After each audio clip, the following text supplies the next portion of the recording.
નમસ્કાર દર્શક મિત્રો, ટુ ધી પોઈન્ટ કાર્યક્રમમાં આપનું સ્વાગત છે. હું છું પ્રીતિ.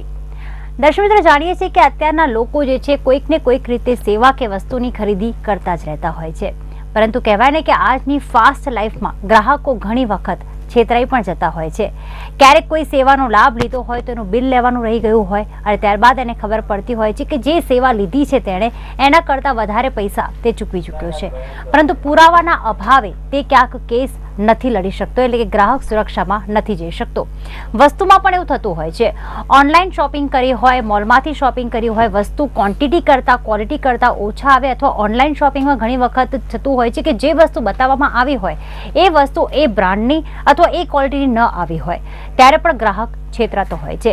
એટલે કે રોજબરોજ ઘણી બધી ફરિયાદો ગ્રાહકોમાં ઉઠતી હોય છે. પરંતુ બિચારો ગ્રાહક એવો છે કે પછી એને ક્યાં ફરિયાદ કરવી, કેવી રીતે ફરિયાદ કરવી, એ ફરિયાદ કેટલા સમયમાં કરવી, આ બધી જ માહિતીનો અને આ બધી જ જાગૃતિનો આજના ગ્રાહકમાં ક્યાંક અભાવ જોવા મળી રહ્યો છે.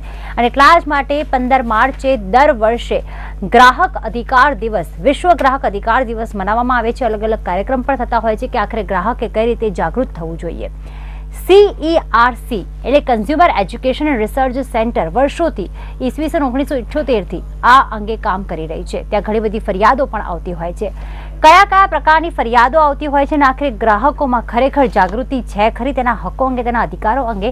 આજે ટુ ધી પોઈન્ટ કાર્યક્રમમાં આ જ વિષય પર ચર્ચા કરવી છે. અને આ વિષયમાં ચર્ચામાં ભાગ લેવા આમંત્રિત કર્યા છે CERC સાથે જ સંકળાયેલા બે એવા મહાનુભાવો, ગિરીશભાઈ શાહ કે જેઓ ફરિયાદ વિભાગના ડેપ્યુટી મેનેજર છે.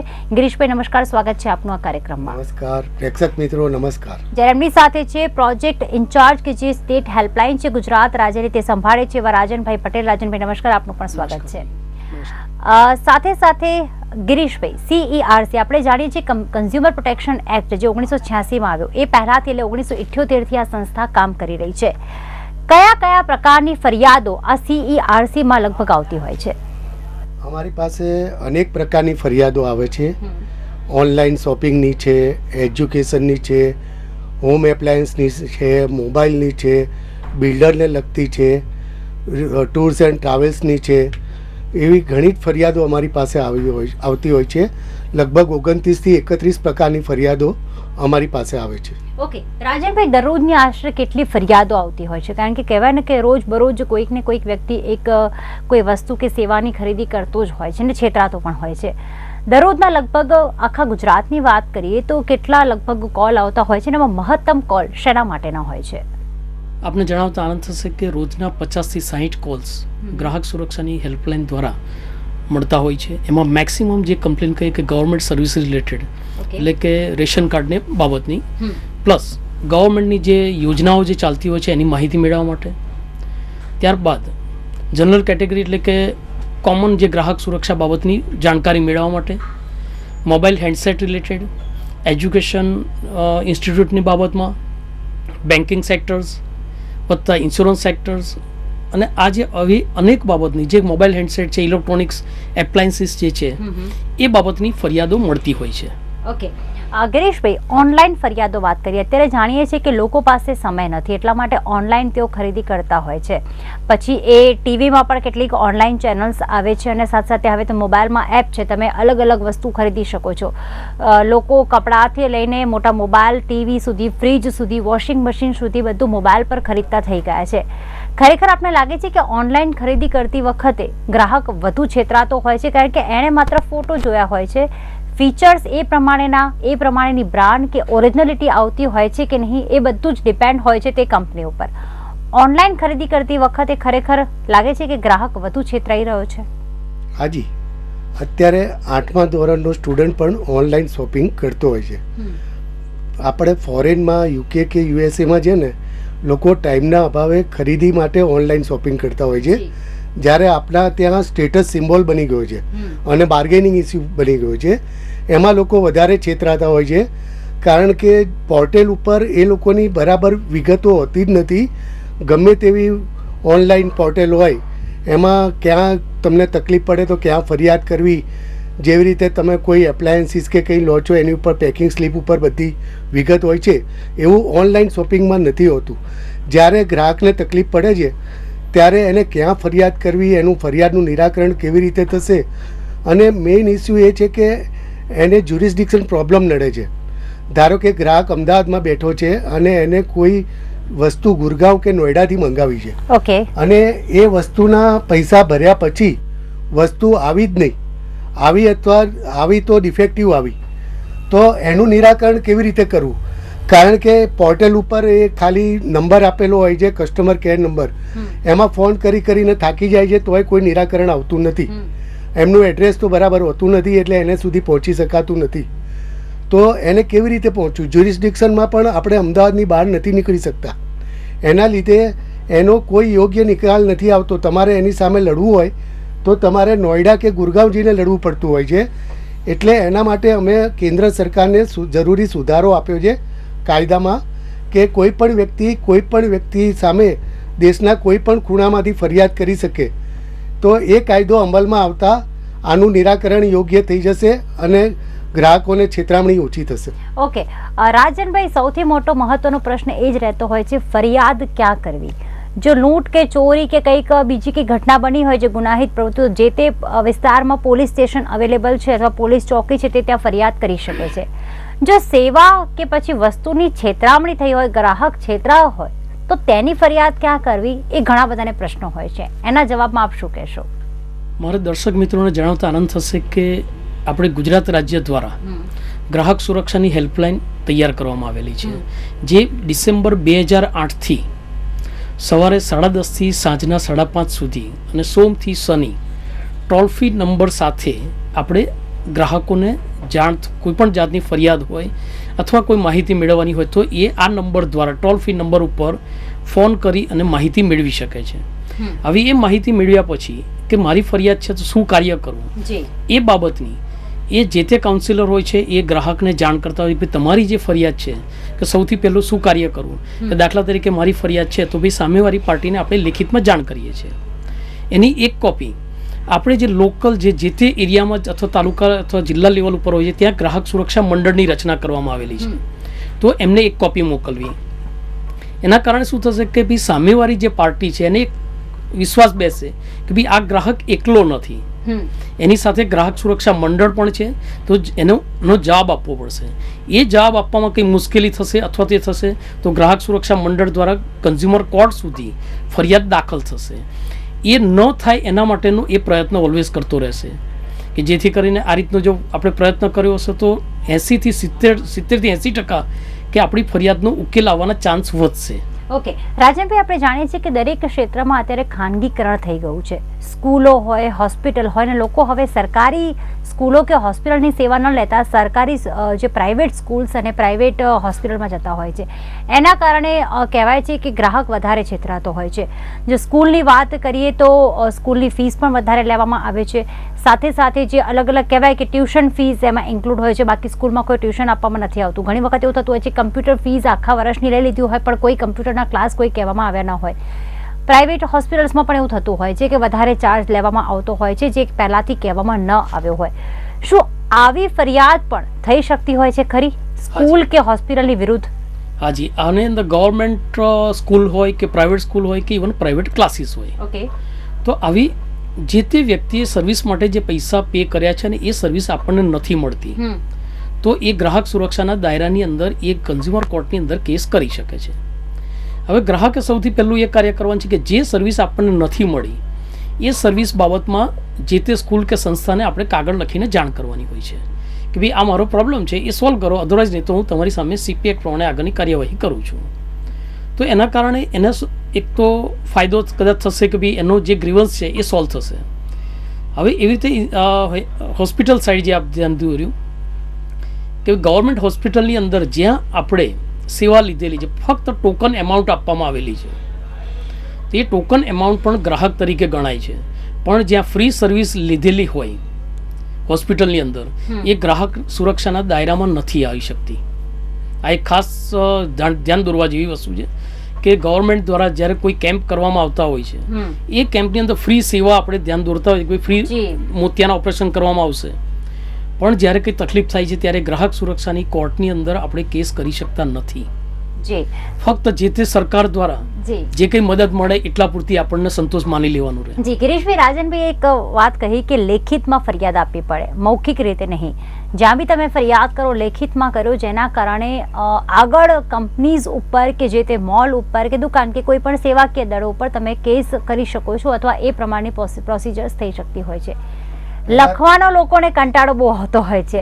ફરિયાદ લખવી કેવી રીતે, પહેલા તો એ છે. ફોર્મેટ જોવામાં આવે છે કે કેવી રીતે ફોર્મેટ જોવું, આપણે નેટ ઉપરથી જોતા હોઈએ છીએ, પણ ખરેખર ફરિયાદ લખવી કેવી રીતે જોઈએ? પહેલા તો ગ્રાહક કોને કહેવાય? ઓકે, હા, ગ્રાહક આપણે કોઈ પણ વસ્તુ ખરીદી હોય, જેનું પેમેન્ટ કર્યું હોય, અથવા કોઈ સર્વિસ, ધારો કે ઇન્ટરનેટ કે એવી સર્વિસીસ લીધી છે ટેલિફોનની, એનું પેમેન્ટ કર્યું હોય તો જ આપ ગ્રાહક કહેવાઓ. એના માટે આપણે બિલ કે પેમેન્ટ રિસિપ્ટ લેવી જરૂરી છે. હવે ધારો કે ગ્રાહક આપ થયા છો અને આપને કોઈ ફરિયાદ હોય તો મોટાભાગના કેસો અમારી પાસે જે આવે છે એમાં મોઢાની જ વાતો થયેલી હોય છે. મોઢાની વાત આપણે 10 વર્ષ ઇવન કરીએ ને તો એનું કોઈ યોગ્ય નિરાકરણ આવતું નથી, કારણ કે એનું કોઈ એવિડન્સ નથી હોતું. એટલે અમારી પાસે જે ફરિયાદીઓ આવે છે, અમે એમને ફરિયાદ કરવાની એક સિમ્પલ મેથડ બતાવીએ છીએ. ધારો કે એક કોરું કાગળ છે, એક બાજુ આપનું નામ, એડ્રેસ, કોન્ટેક્ટ નંબર અને એમની ઈમેલ આઈડી લખવાનો. સામેની બાજુ છે, ધારો કે સામેનો ફરિયાદી જે ઓપોઝિટ પાર્ટી હોય ફરિયાદીનો એ અમદાવાદની બહાર હોય તો એનું અમદાવાદની બ્રાન્ચનું એડ્રેસ લખવાનું. પછી તમારી ફરિયાદની કમ્પ્લીટ વિગત લખવાની કે તમને શું તકલીફ થઈ છે, એની જોડે તમારું બિલનું એવિડન્સ છે, પેમેન્ટ રિસિપ્ટ છે, એ બધું પણ હોવું જરૂરી છે. છેલ્લા પેરેગ્રાફમાં તમારે એનું શું યોગ્ય નિરાકરણ જોઈએ છે એ નિરાકરણ સાથે એવું લખવાનું કે મારું યોગ્ય નિરાકરણ આટલા સમયમાં નહીં થાય તો હું તમારી સામે કન્ઝ્યુમર ફોરમમાં કાયદેસર કાર્યવાહી તમારા ખર્ચેને જોખમે કરીશ, અને એ પણ માનસિક અને શારીરિક ત્રાસના મહેનતાણા સાથે એ પણ હું કરીશ. અને છેલ્લે સહી કરી તમે કોઈ પણ ગ્રાહક સુરક્ષા મંડળનું CC કોપી મૂકી દો, પ્લસ નીચે કંપનીનું ઓરિજિનલ એડ્રેસ જ્યાં કંપની આવેલી છે, અને આ પ્રક્રિયા તમારે રજિસ્ટ્રેડી અથવા સ્પીડ પોસ્ટથી કરવાની જરૂરી છે. એ અમે બધા ફરિયાદીઓને સમજાવીએ છીએ. અને મેડમ તમને નવાઈ લાગશે કે ફરિયાદ અમારી પાસે ઘણીવાર રિપીટ પણ નથી થતી અને આપોઆપ એનું નિરાકરણ આવી જાય છે. ઓકે, એટલે ફરિયાદ લખવી પણ એટલી જ જરૂરી છે. એટલે કે ફરિયાદ કેવી રીતે લખવી એ ફોર્મેટમાં હશે તો જ ફરિયાદનું યોગ્ય સમયમાં નિરાકરણ આવી શકશે. દર્શક મિત્રો, હજી પણ આ ચર્ચા ચાલુ રાખીશું, પણ અત્યારે સમય છે એક બ્રેક લેવાનો.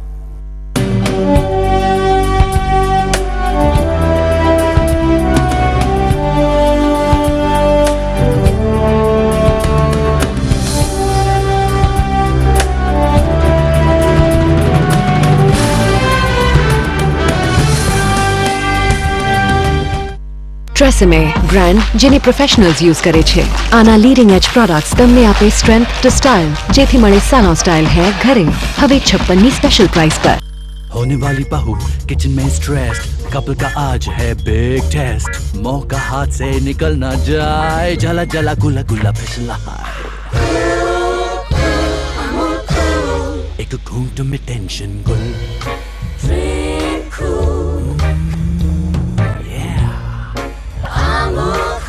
Makes me feel so cool, cool, cool. एक घूंट में टेंशन गुल, सब स्ट्रेस को कर जा भूल. Drink cool, stay cool, I'm all cool.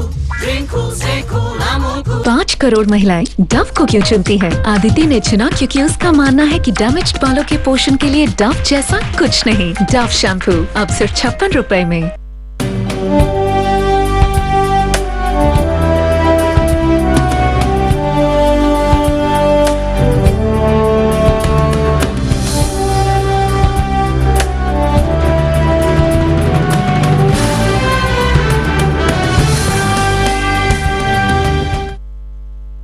Break બાદ ફરીવાર આપનું સ્વાગત છે. આપ જોઈ રહ્યા છો ટુ ધી પોઈન્ટમાં વાત થઈ રહી છે જાગો ગ્રાહક જાગો. ગ્રાહકો પોતાના અધિકારો, પોતાના હકો અંગે જાગૃત થાય તે માટે જ ખાસ આ ચર્ચામાં અમે આમંત્રિત કર્યા છે ગિરીશભાઈ શાહ અને રાજનભાઈ પટેલ કે જેઓ CERC સાથે સંકળાયેલા છે. ગિરીશભાઈ, જો વાત કરીએ તો ઘણી બધી ફરિયાદો એવી હોય છે વસ્તુ અને સેવાની, એમાં ખાસ કરીને મેડિકલ ઇન્સ્યોરન્સ. અત્યારે દરેક લોકો પોતાના સ્વાસ્થ્ય માટે ઇન્સ્યોરન્સ પોલિસી કરાવતા હોય છે, રેગ્યુલરનો પ્રીમિયમ પણ ભરતા હોય છે, પણ જ્યારે એ પોલિસીનું એને વળતર મળવાનું હોય, એટલે કે ક્યારે એક્સિડન્ટ થાય કે જે તે સ્વાસ્થ્યનું બગડે ને ત્યારબાદ હોસ્પિટલમાં જે બિલ આવવાનું હોય ને જ્યારે ક્લેમ કરતો હોય છે, ત્યારે ઇન્સ્યોરન્સ કંપની આપણે જાણીએ છીએ કે ઘણા બધા પુરાવા માંગતી હોય છે, ઘણા બધા તાગડધીના પણ કરતી હોય છે. મેડિકલ ઇન્સ્યોરન્સ લેતી વખતે ખાસ શું ધ્યાનમાં રાખવું ને કઈ રીતે આ ગ્રાહક એક દર્દી છેતરાતો રહેતો હોય છે? અમારી પાસે મેડિકલ ઇન્સ્યોરન્સના કેસો આવે છે જેમાં એ લોકો જ્યારે ક્લેમ આવે ત્યારે પ્રી એક્ઝિસ્ટિંગ ડિસીઝ એ બાને અથવા TPA નામે વીમા કંપનીઓ છટકબારી શોધતી હોય છે. એટલે એવા કેસો અમારી પાસે હોય છે. બીજા બધા કેસો જે આવતા હોય છે એમાં અમે મીડિયેશનમાં 80% કેસો પ્રી લિટિગેશન પ્રોસેસમાં સોલ્વ કરતા હોય છે, પણ મેડિકલ ઇન્સ્યોરન્સ કેસોમાં અમારે ફોરમમાં લડવું જ પડતું હોય છે, તો જ એનો ન્યાય મળે છે. અને હમણાં રિસન્ટલી છેલ્લા 1 મહિનામાં તો અમારી પાસે સરપ્રાઇઝિંગ એવા કેસો આવે છે કે ધારો કે વીમા ધારક છે એ કેટલાય વર્ષોથી પોલિસી રિન્યૂ કરાવતો હોય અને એની કન્ટિન્યુઅસ પોલિસી હોય, પ્રીમિયમ ભરતો હોય, અને એમના 70 વર્ષ થઈ ગયા હોય, 72 વર્ષ થયા હોય, 73 વર્ષ થતા હોય, અને હવે જ્યારે એમનું રિન્યુઅલ આવ્યું ત્યારે વીમા કંપની એવું કહે છે કે અમે હમણાં રિસન્ટલી એવો કાયદો કર્યો છે કે 70 વર્ષની ઉંમર પછી તમને હવે પોલિસી આગળ રિન્યૂ નહીં થાય. એકચ્યુઅલી પહેલાં તો એવું હતું કે તમારે 90 વર્ષ સુધી હોય તો પોલિસી તમારે રિન્યૂ થતી હોય, કારણ કે સિનિયર સિટીઝનને છેલ્લા વર્ષોમાં જ આનો બેનિફિટ લેવાનો હોય છે. એટલે છેલ્લા 1 મહિનામાં અમારી પાસે આવા કેસો આવવા માંડ્યા છે. એનું અમારે IRDA સાથે પણ ફોલોઅપ કરવાનું છે કે વીમા કંપનીઓએ એમની રીતે આ પોતાની જાતે ન્યાય કરવા માંડ્યો છે. ઓકે રાજનભાઈ, તો પછી પોલિસી લેતા પહેલા કઈ બાબતોનું ધ્યાન રાખવું? ખાલી સાઇન કરી દેવાથી જે ફૂદડીવાળી કન્ડિશન્સ હોય છે એ વાંચવામાં નથી આવતી. કોઈ પણ પોલિસી લેનાર વ્યક્તિ દ્વારા એજન્ટ એમને લોભામણી જાહેરાતો આપતો રહેતો હોય છે કે એક પ્રીમિયમ આટલું ભરશો તો આટલા વર્ષો પછી આટલા મળશે, કે પૂરેપૂરું મેડિક્લેમ તમને મળશે. પોલિસી લેતા પહેલા કઈ બાબતોનું આખરે ધ્યાન રાખવું? તો પછી નમસ્કાર, જો આનંદ થાય છે કે કોઈ પણ ગ્રાહક જ્યારે પોલિસી લેતા હોય ત્યારે એજન્ટ દ્વારા ફક્ત જ્યારે પ્રપોઝલ ફોર્મની અંદર સહી કરવાનું જણાવતા હોય ત્યારે સૌથી પહેલાં તો ન કરવી જોઈએ. પ્રપોઝલ ફોર્મની અંદર પોતાના શરીરની અંદર શું તકલીફ છે એ ગ્રાહક પોતે, જે ઇન્સ્યોરન્સ લેવાની વ્યક્તિને જ ખ્યાલ હોય છે, તો એ પોતે નક્કી કરી શકે કે ભાઈ મને આ ડિઝીઝ છે કે આ નથી, તો એ પ્રોપર પ્રમાણે એ ટીક માર્ક કરી શકે.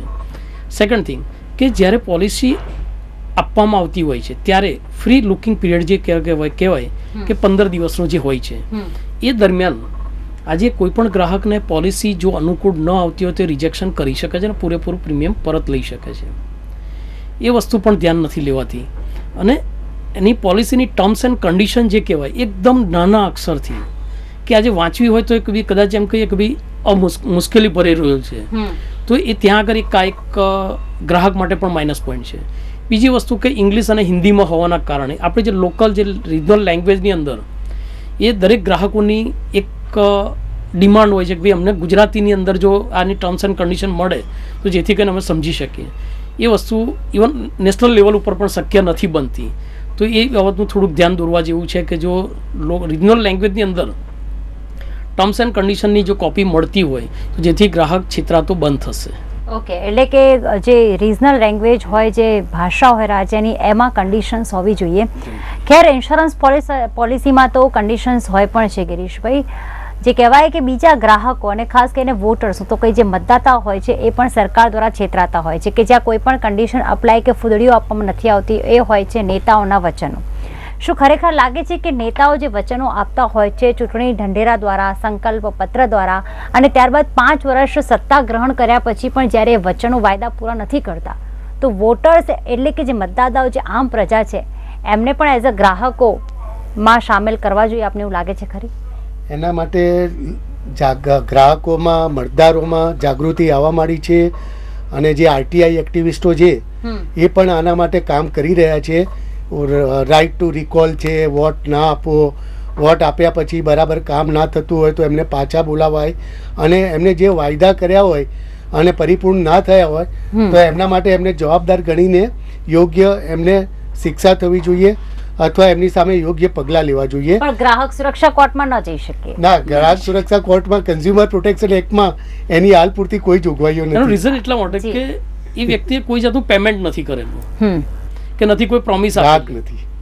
એટલા માટે ગ્રાહકની વ્યાખ્યામાં બંધ બેસતા નથી આવતા. Okay. મે બી કદાચ એની એનો વોટ તો અમૂલ્ય છે. હા. અમૂલ્ય છે બધી વસ્તુ, પણ ગ્રાહક ફ્યુચરમાં તરીકે પ્રોવિઝન આવે. it may પણ be એ સરકાર કદાચ પાસ થશે કે નહીં એ મોટો પ્રશ્ન છે. હા, અથવા તો સરકાર પારદર્શિકતા છે પછી તો થવું જ જોઈએ ને. ઓકે, ખાસ જો વાત કરીએ તો ગ્રાહક બીજા રીતે બી અત્યારે છેતરાતો હોય છે. અત્યારે હાઈવેઝ બની ગયા છે, ટોલ ટેક્સ વસૂલ કરવામાં આવે છે. આપણે જાણીએ છીએ કે ટોલ ટેક્સ વસૂલ કરવામાં આવે છે, એના કારણે ઘણા બધા આંદોલનો પણ થઈ રહ્યા છે કે રોડ આટલા વર્ષોથી બની ગયો છે, તેમ છતાં ટોલ ટેક્સ, વ્હીકલ ખરીદતી વખતે રોડ ટેક્સ આપવામાં આવે છે, તેમ છતાં ટોલ ટેક્સ ચૂકવવામાં આવે છે. શું એ જે વાહન ચાલકો છે, જે આમ પ્રજા છે, એને ગ્રાહક સુરક્ષામાં ધારામાં ગ્રાહક રીતે ગણી શકાય કે નહીં? શું કહેશો રાજનભાઈ? ચોક્કસ ગણી શકવા જોઈએ. એનું કારણ છે કે આજે જ્યારે કોઈ પણ વ્હીકલ ગુજરાત ગવર્મેન્ટની અંદરથી લેવામાં આવતો હોય છે, સોરી ગુજરાતની રાજ્યમાંથી, ત્યારે એને લાઈફ ટાઈમ માટેનો ટેક્સ પે કરેલો હોય છે. જ્યારે એક વખત જ્યારે લાઈફ ટાઈમ માટેનો ટેક્સ પે કર્યો હોય તો એને બીજી વાર કોઈ પણ જાતનો ટેક્સ આપવાનો રહેતો નથી. અને જ્યારે છતાં પણ જ્યારે લેવામાં આવતો હોય તો એ બાબતની એક અનફેર ટ્રેડ પ્રેક્ટિસ જેને કહીએ